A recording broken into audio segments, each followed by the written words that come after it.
In 1883, a young Serbian scientist named Nikola Tesla was working for the European division of the Continental Edison Company. He was a brilliant inventor. And Charles Batchelor, a plant manager and a personal friend of Thomas Edison, persuaded him he should seek his fortune in America, giving him a letter of introduction to Edison himself.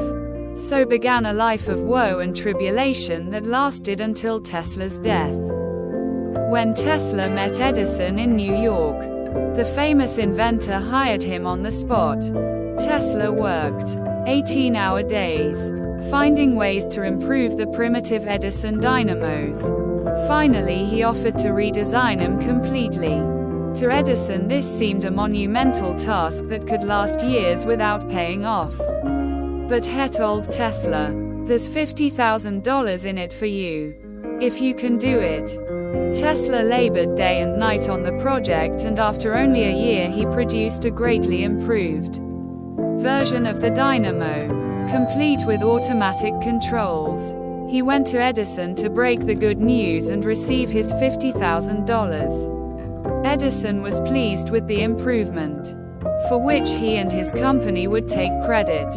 But when it came to the issue of the money, he told the young Serb, "Tesla, you don't understand our American humor," and offered a small raise instead.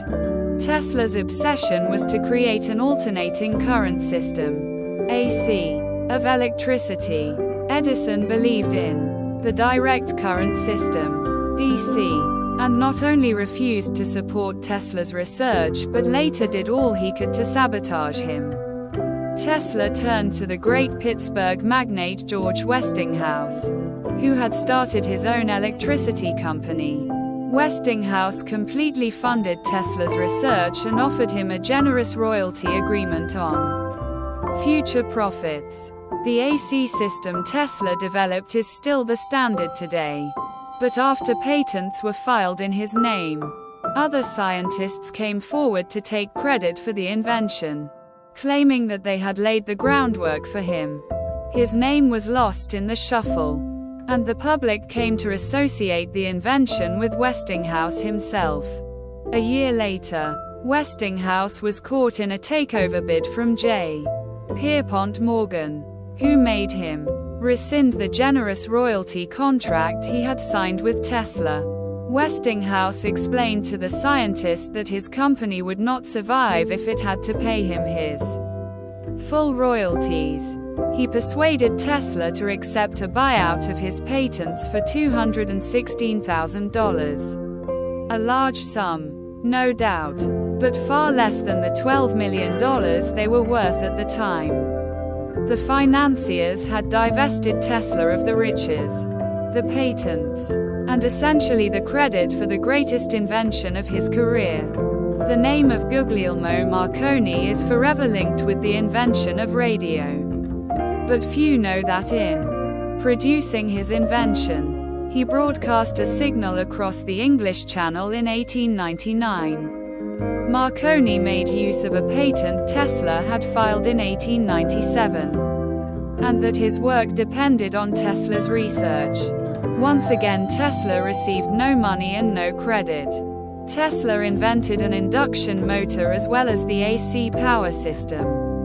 And he is the real father of radio. Yet none of these discoveries bear his name. As an old man, he lived in poverty. In 1917, during his later impoverished years, Tesla was told he was to receive the Edison Medal of the American Institute of Electrical Engineers. He turned the medal down. "You propose," he said, "to honor me with a medal which I could pin upon my coat and strut for a vain hour before the members of your institute. You would decorate my body and continue to let starve for failure to supply recognition. My mind and its creative products, which have supplied the foundation upon which the major portion of your institute exists,